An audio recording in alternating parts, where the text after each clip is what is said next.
In this episode, I'll show you how to use a grid to highlight a face. Adorama TV presents Exploring Photography with Mark Wallace, where you will learn innovative techniques on shooting a wide range of photography. Here's your host, Mark Wallace.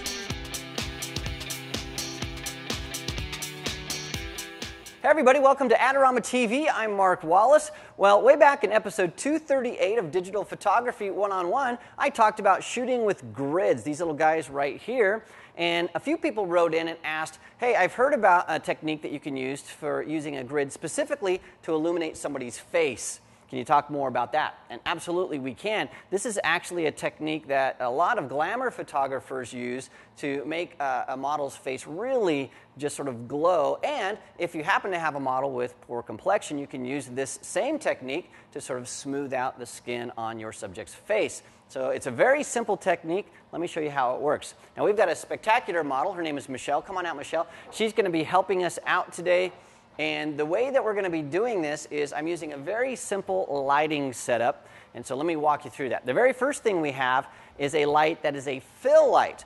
Now it's this very, very large 4x6 softbox here.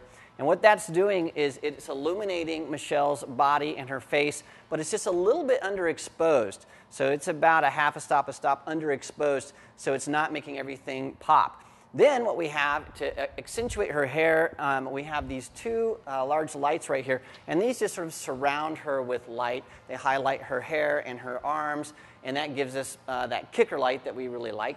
But the key light is this light right here, and it actually has a 5-degree grid on it. And what that's doing is it's illuminating our model's face. So it's going to be right on Michelle's face and nothing else. Now to really see this, what I need to do, I'm going to hand this to you, is I'm going to turn off the modeling lights on all of our other lights. We're going to turn off our ambient light. I'm going to turn on the modeling light on this guy right here, which is really bright.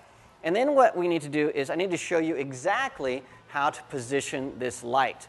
Now, it might seem very simple. You just shine it into your subject's face, and that's how it works. But what you need to do is make sure that it's in line with where your camera is going to be. So we've positioned the video camera where my camera would normally be if I was taking pictures. And there are a few things you need to know here. The first is exactly where to put this light. Now, we positioned it in line with the camera, and that gives us a nice light on Michelle's face. Now, if I move this off, you can see behind Michelle, we have that shadow that can become really apparent if we don't keep this lined right up exactly. The other thing is, if, as I'm shooting, Michelle's going to move. So your subject's going to move, so pretend like you're actually modeling. You can see that she's just stepped out of the light. And so what I will normally do when I'm shooting with this technique is I'll actually have a person on this light, and as the subject moves, go ahead and move, I'll have them follow the subject with this light itself. So as they move, this light can move as well. So sometimes I'll put this on a light stand. Sometimes I'll even just have somebody hold it, and they'll move around so that's right on your subject's face. Now, the other thing that we need to really pay attention to is the height of this light. So if we get this too low, if I have this way down here and it's illuminating up, what happens is this gives us that sort of campfire look, which we don't like. It's not very flattering. It looks like she's being illuminated by, a campfire, which is no good. And so we want to raise this up and then bring it down. And if I have it too high, what's going to happen, and we're going to zoom in here so I can show you exactly. So if I have this too high, which is what I have right now, I'll walk over here and we'll zoom in.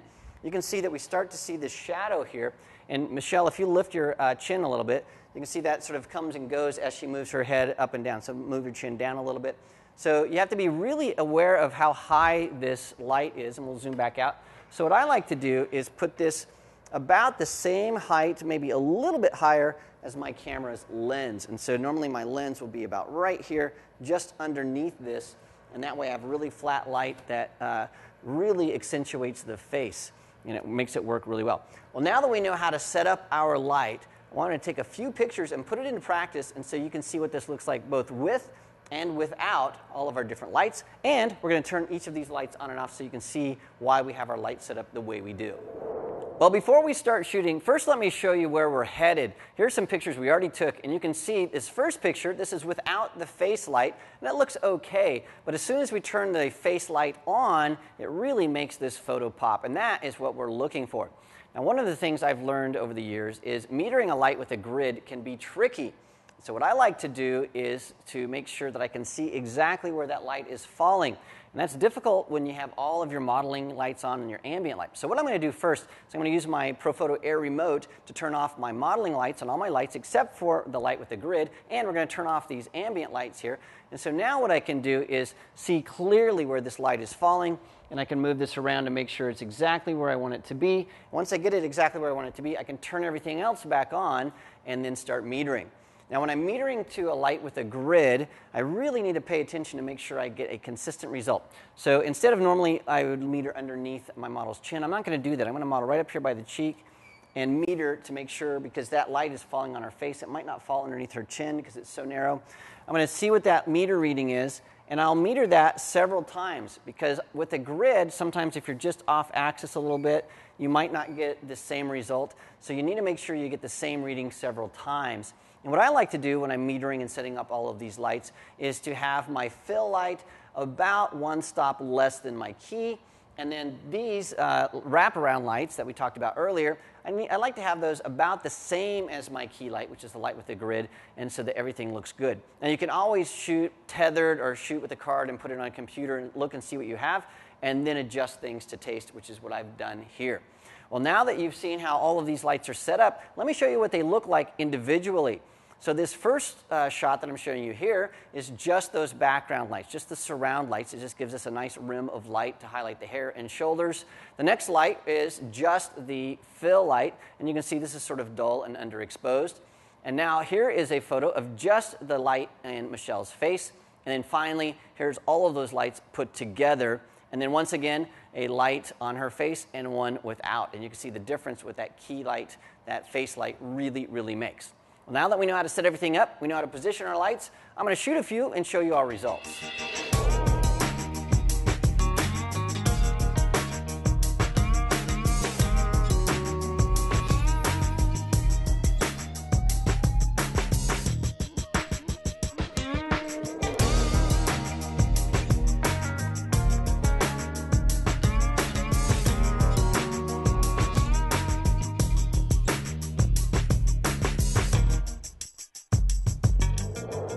Well, there you have it, using a grid as a face light to get a really interesting look. Thanks, Michelle, for joining us today. It was a lot of fun.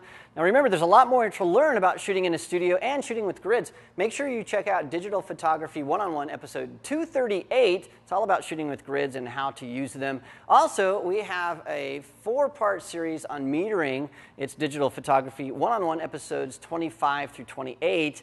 And specifically, episodes 26 and farther are all about how to use a light meter. And so if you're new to metering, check those out. They're all on Adorama TV, or you can just zip over to the Adorama Learning Center and read a bunch of articles, see a bunch of videos, and make sure that you subscribe to our YouTube channel so you don't miss a single thing. Well, thanks for joining me, and I'll see you again soon.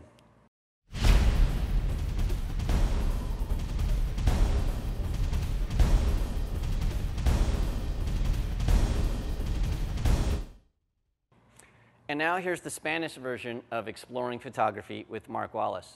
Exploro Fotografio. No? Today I'm going to tell you everything you need to know about photography. Hoy les vamos a decir todo lo que tienen que saber sobre fotografía. Wow, and I thought I talked fast. Hi everybody, I'm Mark Wallace. Welcome to Adorama TV. Hola, ¿qué tal? Esta es Michelle Magaña en Adorama TV. Adorama TV is brought to you by Adorama, your best source for the equipment and knowledge you need. For all the latest photography, video, and computer gear, visit Adorama.com. Place your order by 7 p.m. and it ships the same day. Plus, the next time you're in New York City, be sure to visit our store located on 18th Street between 5th and 6th Avenue. Check out the Adorama Rental Company for professional cameras, lighting, computers, and more. We'll help you make the best selection to match your needs while giving you the knowledge to achieve the best outcome from your rental. Adorama is your complete solution for equipment, printing, training, and more. Adorama, more than a camera store.